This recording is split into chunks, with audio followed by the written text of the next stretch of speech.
guys, how's it going? Alex Scott here with Consordini.com. Thank you so much for checking out another one of our super cool studio gear reviews. Today we are taking a look at another plugin. This time it is ShaperBox 2 from the folks at Cableguys. Now they got in touch and asked if we would like to check out some of their plugins, in particular this ShaperBox 2 plugin. Said absolutely, always love checking out a new plugin, especially when it's like glitch and effects oriented stuff, since that's something I really enjoy playing around with. So I said, yeah, send it over. So thank you very much to Cableguys for shooting me a license for this one and giving me the opportunity to check it out. Throughout the course of this, we're going to hear some sounds from it. I'm obviously going to go over all of the features to the best of my ability, and that's going to be a key thing because this plugin is so deep and so complex, almost to a detriment, that I'm going to have a hard time covering everything, and you guys will see why that is as we kind of go through it. I'm going to give you guys the good, I'm going to give you guys the bad, of which, unfortunately, I think there's a fair amount of. When you first open it up, this is what you see. You basically have 6 different effects here. We have time-based, crush or kind of distortion, lo-fi bit crushing based, filter based, pan based, volume based, and width based. And as you load modules, you do them down here and you can create kind of a little channel strip. You can rearrange stuff depending on what you want to go into what, and that's all fine and dandy. This is the basic kind of editing window, we'll call it, for each individual little module. And this is kind of a visual representation of the automation that you're doing with this particular thing. So in this case, time-based, this is where we can do time stretching, pitch shifting, as well as kind of re-triggering or stuttering or kind of resampling things.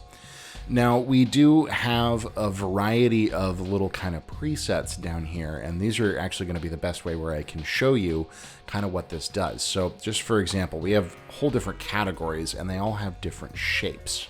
Okay, so stutter 1. This is basically, again, it's a visual representation of time. So we have it set up right now. We can set our time range up here that it's working with. So we can set it to 1 bar. And you can see that we have this is scrolling, and it's all synced to our DAW tempo. The way that we draw this line basically in this time window tells us either how much we are going to be shifting the pitch and the time of what is playing, which functions as relating to this kind of grayed out diagonal line here. Get into that in a second. And then it will re-trigger back a certain number of subdivisions based on the left-hand side of this XY graph here. So here's I just have it pulled up on some drums because they're going to give us a good representation of the sounds here.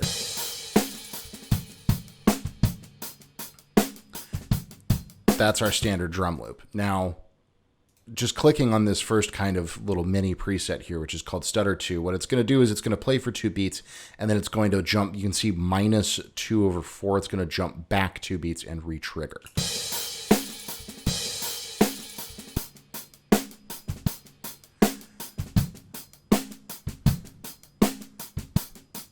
Okay.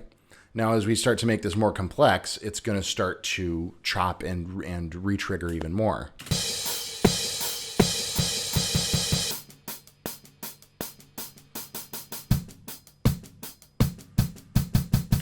Okay, here's another one.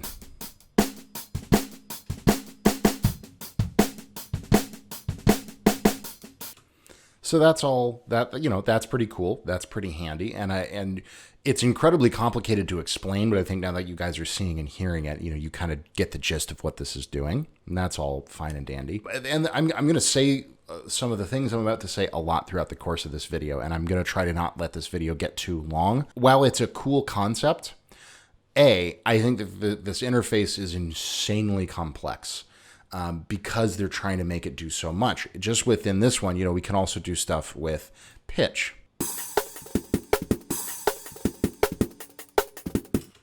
Where it's speeding up by a factor of 2 or slowing down by a factor of 2. And we can do all kinds of insane stuff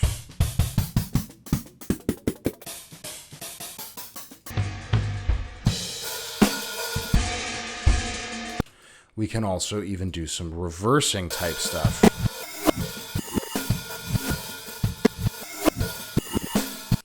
Now, I don't think that this is like inherently bad, certainly, or not interesting or not cool, but my big issue comes into the complexity of this interface. And, you know, I've really tried to sit here and even just make like a basic stutter pattern, and I haven't really been able to figure out how to get it. You know, you can certainly draw.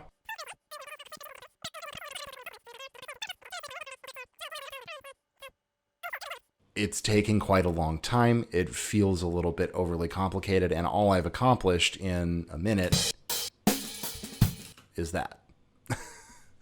You know, again,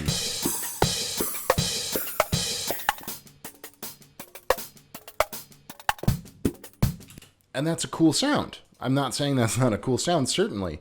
I'm just saying that for the amount of time you would spend trying to set all this stuff up on your own, I mean, you could spend an entire day in here creating some incredibly complex, glitchy drum groove.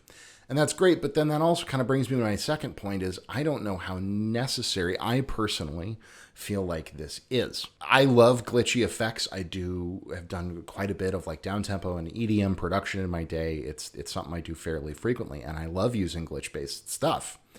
But this to me is like when I was trying to look at this plugin to do this review, I got so overwhelmed so quickly in just trying to figure out what everything did, because that's not just it. We then have kind of a basic EQ up here that we can do some things with. We have a bunch of different stuff in terms of you can trigger everything with MIDI.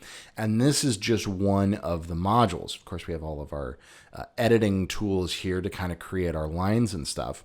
But if we take a look at our next thing, which is Crush, you have a whole, exactly the same thing. Then we also have this envelope that starts to, you can set it up to do all kinds of things where it is inversing the effect based on the dynamic range of your signal and all this stuff. Like it is just crazy how deep it goes. Now, I acknowledge absolutely some guys are going to love that. Some guys are going to take this and run with it and just dive in deep. And that's great. As I say with all the videos, like regardless of what I'm saying, if it looks like something you guys are interested in, definitely check it out because it is high quality and it is insanely powerful. And again, my kind of second overall point is just with a lot of this stuff, like, the one that really got me here was this width thing. This is going to affect the stereo width of your sound and let you create rhythms with stereo width. So let's hear that.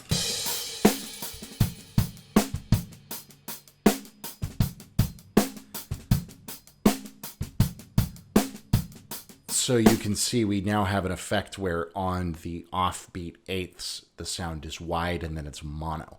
I can't say in 15 years of working and recording I've ever wanted or needed to do that.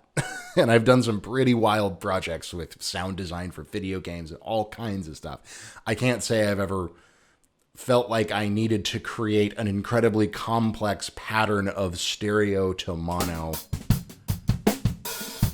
kind of, an effect. I guess somebody out there may have a great application for that. I feel like it's kind of superfluous.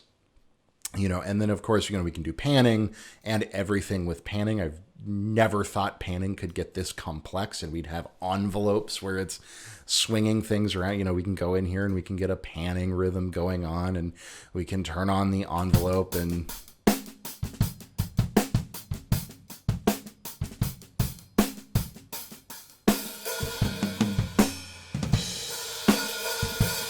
it's certainly an interesting effect.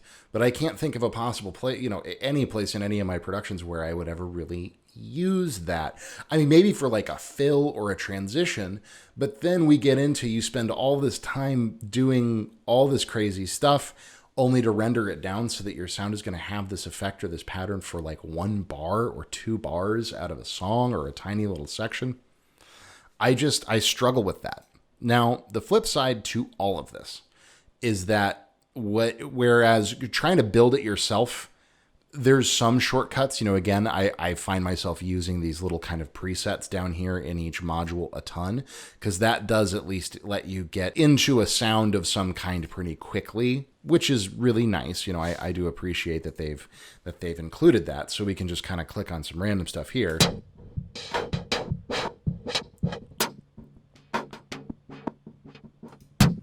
That's pretty cool. You know, we can add a little rhythmic gating effect to that. Maybe pull back the master mix. But even that's like, it's getting so extreme already that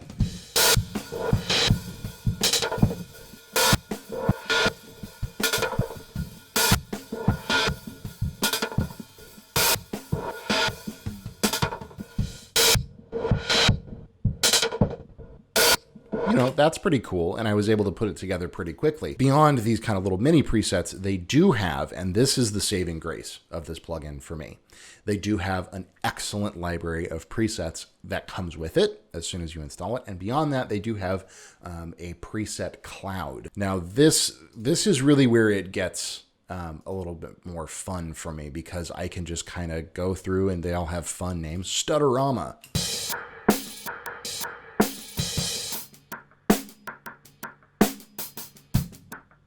You know, that's kind of cool. Sneaky peek.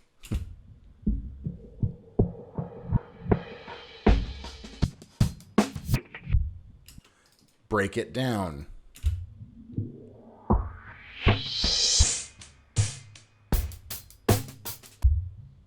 You know, those are kind of cool. And anytime I've tried to use this plugin in a session, which I've used it in a couple of different contexts, once on an electronic track I was producing, and then another time on a video game soundtrack piece that I was working on. And I looked at these enough to figure out what was going on, sort of, and immediately ran away. Because then you can also do all kinds of different effects based on EQ bands, as if it weren't full-featured / complicated enough. You can go in and start having separate setups and doing band splitting stuff where you have, you know, again, this is just within the time thing, so you can do separate beat repeat stutters to different frequency bands of the, like, it's just crazy. And on the one hand, again, it's very cool how much you can do. It's incredibly impressive, but it also just makes me sit there and wonder, like, I don't know when I would ever use this stuff. I can't say, it's very unique, but I can't say I've ever sat there and gone, man, if only there was a way to do a stutter effect, but only from 400 hertz to 800 hertz, and then have the rest of the audio spectrum playing backwards. It's just not something I ever, in all the projects I've ever worked on, it's not the kind of stuff I've ever felt like I really need. So, you know, that's really it. I don't really feel like we need to get more deeply into these modules, because I think you get the point. But again, the thing that I really struggled with getting to know this plugin was just the level of complexity behind it. I think it's very cool. It's insanely creative. I can't say I've ever seen anything like it. But it's just, for me, it's really overwhelming and isn't something that I would really see myself using in my workflow extensively enough to get really good at it. And again, you know, that's me. I know some guys are going to love that. Some guys are going to think that it's super cool, and they're going to jump in. They're going to do all kinds of cool, crazy, incredibly unique stuff with it. And it can definitely be a part of your sound if you wanted it to be.